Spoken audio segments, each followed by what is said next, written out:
So anyway, part two of the video. The first video ran out. I don't know why. I just stopped recording. Really weird, really interesting. Huh, whatever. Must be the British red coat. I don't know. Anyway, you see my Union Jack. That's the modern day Union Jack. That is not the 1730s, 40s, and 50s era Union Jack. That's a completely different subject. But anyway, I just want to let everybody know as a disclosure, because I know some people probably, when they watch this video, are going to be like, oh, hey, that's a modern day Union Jack, that's not accurate, blah, blah, blah. Well, obviously, I know. I'm aware of my British military history. I'm a huge British military history nerd.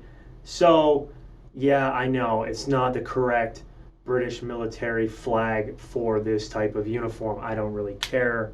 It just adds kind of to the nostalgia of me wearing the red coat, me showing you my brown Bess that I love, and also my war room. So get over it.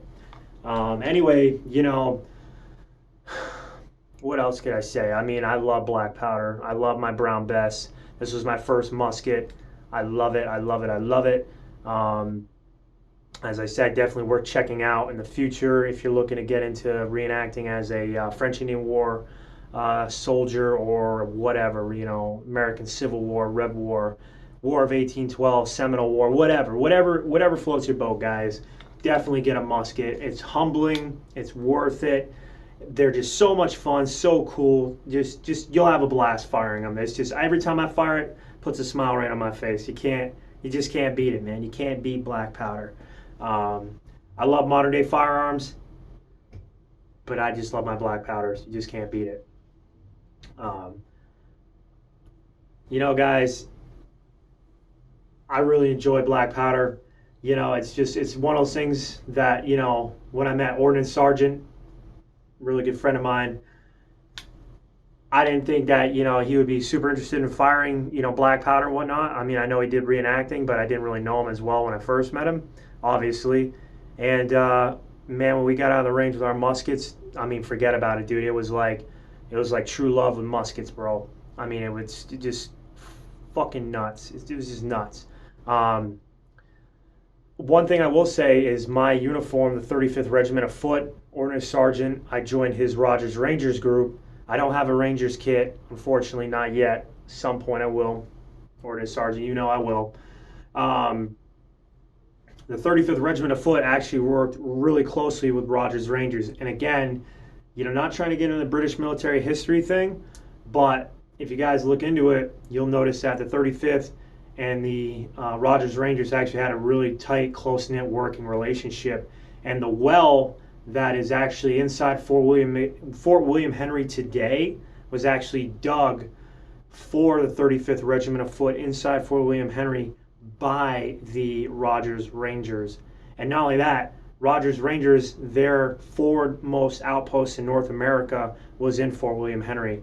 And that's where the legend of the U.S. Army, modern U.S. Army Rangers, and the British Army Rangers came from, was from Rogers Rangers and their forward outpost inside Fort William Henry, as well as the birthplace of the Rangers at Fort Edward, which again was a huge British military outpost. It was actually, I found out, was the second or third largest city in the U.S. at the time of the French Indian War, and also it is also the main base for the 35th Regiment of Foot.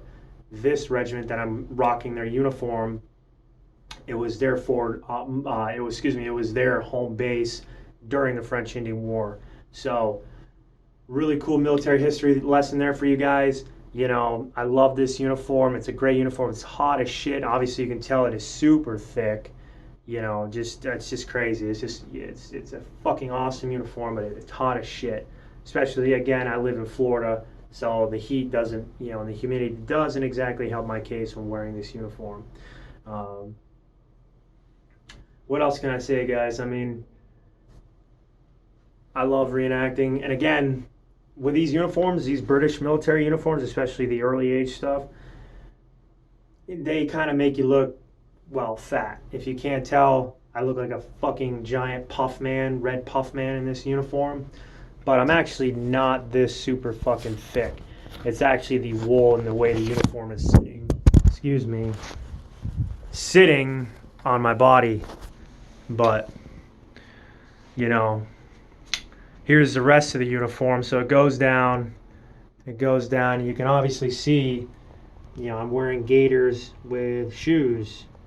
So this is the uniform for the British Army during the French Indian War, or one of them at least. There were a lot of regiments in the French Indian War, and this again is just one unit that I like to wear, and I love this unit. So, and especially if you've seen Last of the Mohicans, I know a lot of you guys probably have, and a lot of you guys know about the movie. This is such a cool uniform, and not only that, it's a good hey, check this out. This is what we look like. Kind of nostalgia for those that have seen the movie. So sorry for playing with my phone, guys. It fell. Didn't mean for it to fall, but it did. Whatever. Move on. But anyway, I got some other